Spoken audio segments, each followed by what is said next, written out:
আসসালামু আলাইকুম রহমতুল্লাহ। প্রিয় ভিউয়ার্স, প্রিয় ইমানদার মুসলমান ভাই বোনেরা, যে যেখান থেকে আজকে ভিডিওটি দেখছেন আপনাদের সবাইকে স্বাগত, শুভেচ্ছা, অভিনন্দন জানাচ্ছি আমাদের এমআরএস টিভি ভারত চ্যানেলের পক্ষ থেকে। আজকে আপনাদের সাথে শেয়ার করবো 156 নম্বর ভিডিও। আমরা প্রতিদিন দুপুর 2টা বাজে এই চ্যানেল থেকে একটি করে হাদিস আপনাদেরকে পড়ে শোনাই, এই ধরনের ভিডিওগুলো আপলোড করে থাকি। আসেন আমরা আজকে খুবই সুন্দর একটি চমৎকার একটি হাদিস আপনাদেরকে পড়ে শোনাচ্ছি। হযরত আব্দুল্লাহ ইবনে ওমর রাদিয়াল্লাহু তাআলা আনহু থেকে বর্ণিত, হযরত আব্দুল্লাহ ইবনে ওমর রাদিয়াল্লাহু তাআলা আনহু থেকে বর্ণিত, রাসূলুল্লাহ সাল্লাল্লাহু আলাইহি সাল্লাম বলেছেন, 3 প্রকারের মানুষ কিয়ামতের দিন মেশকের টিলার উপর অবস্থান করবে। রাসূলুল্লাহ সাল্লাল্লাহু আলাইহি সাল্লাম বলেছেন 3 ধরনের ব্যক্তি কিয়ামতের দিন কঠিন মুসিবতের সময় মেশকের টিলার উপর অবস্থান করবে।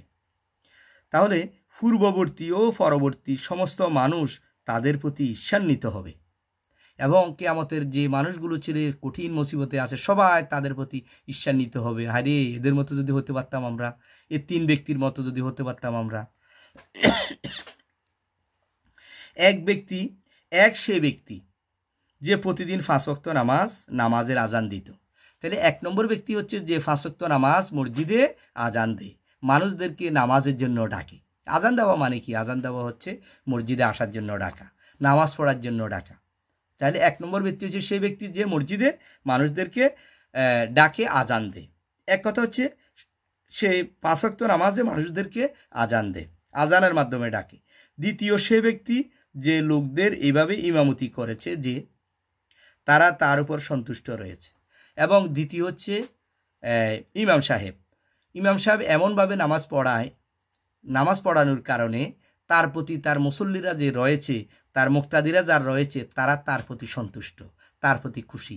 সবাই বলে আলহামদুলিল্লাহ, আমাদের ইমাম সাহেব অসাধারণ মানুষ, আমাদের ইমাম সাহেবের কোরআন তেলাওয়াত সহি শুদ্ধ, আমাদের ইমাম সাহেব খুব সুন্দরভাবে নামাজ আদায় করে, আমাদের ইমাম সাহেবের আচার আচরণ ব্যবহার আলহামদুলিল্লাহ, আল্লাহ শুকরিয়া, খুবই সুন্দর, খুবই ভালো।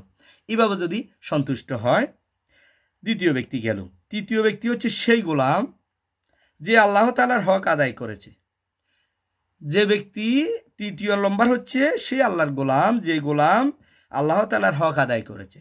আল্লাহ তাআলার হক আদায় করা হচ্ছে 5 ওয়াক্ত নামাজ জামাতে আদায় করা, সত্য কাজ করা, সত্য পথে চলা, সত্য কাজ করা, ভালো কাজ করা, সুন্দর কাজ করা, মানুষের বিপদে এগিয়ে আসা। আল্লাহ তাআলা যে হুকুম করেছেন এগুলো পালন করা, যে নিষেধগুলো করেছেন এগুলো না করা, এই হকগুলো সে আদায় করেছে। এবং আবার নিজ মনিবের হকও আদায় করেছে। গোলাম কি? এখন তো আমাদের দেশে গোলাম নেই, তখনকার সময় গোলাম ছিল।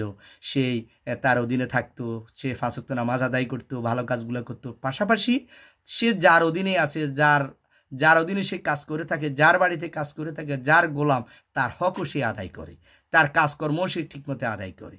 তাহলে এই 3 ব্যক্তিকে আল্লাহ তাআলার কোনো হিসাব নিবে না। কাল কিয়ামতের দিন সেই ঘুরে বেড়াবে মেশকের পাহাড়ের ভিতরে, টিলার ভিতরে। এই হাদিসটি এসেছে তিরমিজি শরীফের গ্রন্থে, এসেছে 2556 নম্বর হাদিস, তিরমিজি শরীফে এই হাদিসটি এসেছে। আল্লাহ তাআলা আমাদের সবাইকে এই হাদিস অনুযায়ী আমল করার তৌফিক দান করুন, আমিন। আসসালামু আলাইকুম ওয়া রাহমাতুল্লাহ।